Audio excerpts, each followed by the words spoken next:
بسم اللہ الرحمن الرحیم۔ السلام علیکم۔ آج کا موضوع ریاف، نکسیر پھوٹنا۔ بدن انسان سے کسی وقت بھی نتنوں کے ذریعے خون کا جاری ہو جانا ریاف یا نکسیر کہلاتا ہے۔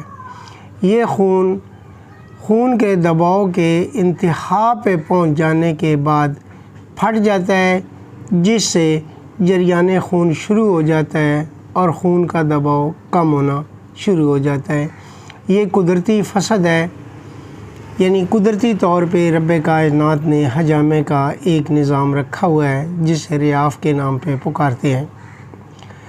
اس کی وجہ یہ ہے کہ زیادہ تر جو لوگ گرم اشیاء استعمال کرتے ہیں ان کے خون کے اندر حدت آ جاتی ہے اور خون گرم ہو کے کھولتا ہے اور اس کے دباؤ میں شدت آتی ہے، تو نازک حصے سے یہ خون بہہ کے جسم سے خارج ہو جاتا ہے۔ جب اس کی مقدار کم ہو جاتی ہے تو پھر از خود یہ رک جاتا ہے۔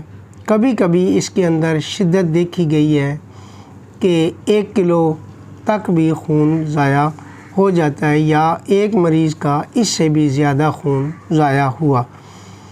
اس کا ایک سادہ ساحل سا طریقہ ہے کہ جس نتنے سے خون آ رہا ہو اس نتنے کی شہادت کے اور اس کے ساتھ والی انگلی کے درمیان میں ایسے پینسل دے دیں اور ادھر سے زور سے پکڑ لیں۔ اس طرح کے اس عمل کو جتنا دبا کے رکھیں گے تو نکسیر میں تخفیف ہونا شروع ہو جائے گی۔ اگر کوئی پینسل یا کوئی چیز اس وقت نہیں ہوتی تو ایک انگلی اس کے درمیان میں رکھ کے ایسے کسی طریقے سے اس کو پکڑ لیا جائے، تب بھی یہ افاقہ ہونا شروع ہو جاتا ہے۔ وضو کرنے سے نکسیر میں افاقہ ہوتا ہے اور سر کی چوٹی میں ٹھنڈا پانی ڈالنے سے بھی افاقہ ہو جاتا ہے۔ بامر مجبوری انہی علاج کو ترجیح دینا سب سے زیادہ ضروری اور لازمی ہے۔ اگر آپ دیگر طریقوں کی طرف جائیں گے تو اس وقت تک دیر ہو چکی ہوگی۔ فوری طور پہ کچھ نہ کچھ کر لیں، بعد میں معالجے جو ہے معالجین کے لیے جو چیز ہے وہ ہے قوربہ شمی۔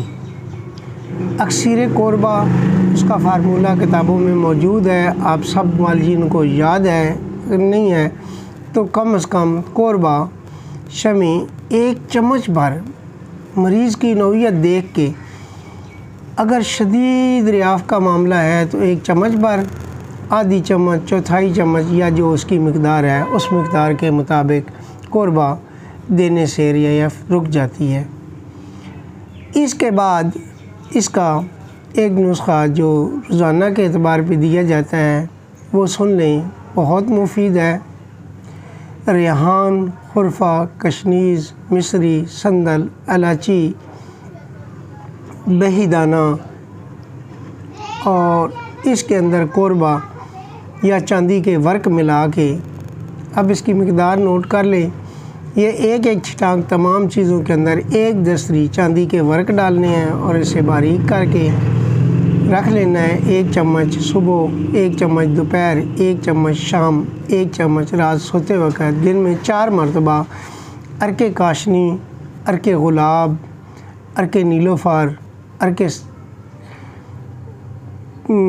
الائچی کے علاوہ شربت بذوری، شربت نیلوفر، شربت کاشنی، شربت یرکان، دیگر ٹھنڈے مشروبات کے ساتھ اس کا استعمال انتہائی مفید پایا گیا ہے۔ سب سے جو مین چیز ہے ان کی غذاؤں کا اعتدال پہ لانا۔ ہمیشہ ایسے مریض کی اعصابی غدی، اعصابی عضلاتی غذائیں استعمال کروائیں اور گرم خشک غذائیں یا سرد خشک غذائیں ان سے پرہیز کروایا جائے۔ انشاءاللہ ریاف کے اندر بہت جلد فائدہ اٹھائیں گے۔ والسلام ورحمۃ اللہ وبرکاتہ۔